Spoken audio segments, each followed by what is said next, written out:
మీ కళ్ళద్దాలిక పక్కన పెట్టేయండి. ప్రతి కంటి సమస్యకి బెస్ట్ సొల్యూషన్ ఇస్తుంది American laser eye hospital. Musi river నివాసితుల బాధితుల గోడును వినడానికి హరీష్ రావు ఇక్కడ మాజీ మంత్రి రావడం జరిగింది. అక్కడ ఒక పాప తన గోడును వెలిపించుకోవడం జరిగింది. ఆమెతో మాట్లాడితే ఏం చెప్పారు? అమ్మ ఏం చెప్పావు హరీష్ రావు గారికి? ఏం చెప్పావు?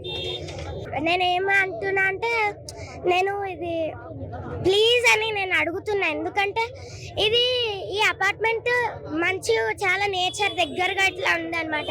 అమ్యూజ్మెంట్ పార్క్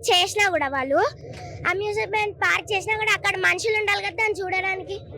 అది ఏదన్నా యుఎస్ లో చూస్తే ఇది ఎందుకు చేయాలని అనుకుంటున్నారు. అందులో ఏమో వేస్ట్ అంత పిచ్చి పిచ్చి అంతా అక్కడ ఉంటది. మూసీ రివర్ ప్రాంతం పక్కనే మీ ఇల్లు ఉందా? అక్కడ అంటే ఇట్లా ఎంత దూరంలో ఉంటుంది నదికి మాకు కనిపిస్తుంది. ఒక గేట్ కూడా ఉంటది, చూడడానికి ఉంటది. లోపలికి వెళ్ళొచ్చు మేము. అక్కడ మసీద్ కూడా ఉంటది ఒకటి. సో అది మేము వ్యూ చూస్తాం, అంతా చూస్తాం. అది ఓకే, కానీ నాకు ఇది నచ్చలేదు అనమాట. ఏదైతే వాళ్ళు కొడదాం అనుకున్నా స్ట్రైట్ గా ఉండాలి కదా. ఏదైనా స్కెచ్ ఇట్లా వీ షేప్ లో ఉంటే నేను ఏమనాలి? అసలు సగం పోతుండే. మా ఫ్రెండ్స్ వాళ్ళ ఫ్లాట్స్ అయితే మొత్తం పోతున్నాయి. అసలు నాకు అర్థం కావట్లేదు. నా చిన్న ఉన్నప్పటి నుంచి వాళ్ళు నా బెస్ట్ ఫ్రెండ్స్. మీరైతే అందరు చైల్డ్హుడ్ ని ఎంజాయ్ చేశారు. ఎందుకంటే అప్పుడు ఇట్లా అపార్ట్మెంట్స్ లేవు కదా. అప్పుడు ఊర్లలో అవన్నీ ఉంటుండే. వాళ్ళ ఇల్లు ఏమి ఇట్లా అంత వేస్ట్ అది ఇది కలిసి ఉండే వాళ్ళు. జాయింట్ ఫ్యామిలీ ఉండేది. ఇప్పుడు మాకు అట్లా కూడా కాదు. నాకు ఎవరు సిబ్లింగ్స్ కూడా లేరు. ఇప్పుడు కూడా టైం కూడా నాకు రావట్లేదు. మొత్తం ఏమంటారు, సో ఇప్పుడు అపార్ట్మెంట్లలో ఇల్లు తీసేస్తే అందరూ ఒక్కొక్కరు ఫ్రెండ్స్ అందరూ ఒక్కొక్క ప్లేస్కి వెళ్తారు కాబట్టి స్నేహితులు ఎవరు ఉండకుండా పోతారని బాధపడుతున్నావా? అది దానికైతే ఖచ్చితంగా. మా ఫ్రెండ్ నిన్న కూడా ఏడుస్తుండే అనమాట. అది మేము మా ఫ్రెండ్షిప్ ని కట్ చేయడం ఎంతవరకు కరెక్ట్ నాకు అర్థం కావట్లేదు. కానీ ఫ్రెండ్షిప్ ని కట్ చేయొద్దని అనుకుంటున్నాను.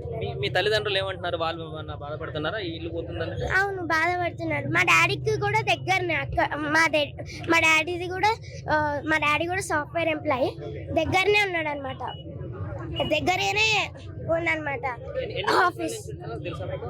నేను 8 years నుంచి ఉంటున్నా. నేను పుట్టినాక ఉన్నప్పటి నుంచి ఉంటున్నా ఇక్కడ ఈ అపార్ట్మెంట్. మా మమ్మీ మధ్యలో ఏమన్నదంటే షిఫ్ట్ అయిపోదాము అట్లా ఇట్లా కొన్ని సఫకేటింగ్స్ అవుతున్నాయి అని అన్నది. అయినా కూడా నేను ఏడ్చిన అప్పుడు కూడా వద్దని. అసలు ఇప్పుడు ఆయననే చేస్తున్నా అంటే ఏమనుకోవాలి? నేను కాంగ్రెస్ విన్ కావాలని దేవుడికి మొక్కిన, కానీ ఆయన ఉల్టా చేస్తున్నా. అంత మొత్తం ఏమనుకున్నానో అది ఉల్టా చేస్తున్నా కదా. అంతా నాకు అది నచ్చలే. నువ్వు చెప్పాలనుకుంటే ఏం చెప్తావు రేవంత్ రెడ్డి సార్కి? ఇదంతా ఆపేయమంటున్నా. నాకు నచ్చలే. ఇది ఒక్కటే కట్ చేయడమే నాకు నచ్చలేదు అనమాట. ఇది పాప చెప్తుంది ఏంటంటే ఇప్పుడు కూల్ చేస్తే ఒక్కొక్కరు ఒక్కొక్క ప్లేస్ కి వెళ్తే మా చిన్ననాటి స్నేహితులందరూ కూడా విడిపోతాము. ఇది కొంత ఇబ్బందిగా ఉంది. దీన్ని ఆపాలంటూ కూడా ఆమె విన్నపం చేస్తున్నటువంటి పరిస్థితి కనిపిస్తుంది ఆ పాప. సుమన్ టీవీలో మీ పర్సనల్ అండ్ బిజినెస్ ప్రమోషన్స్ కోసం కింది నెంబర్కి కాంటాక్ట్ చేయండి.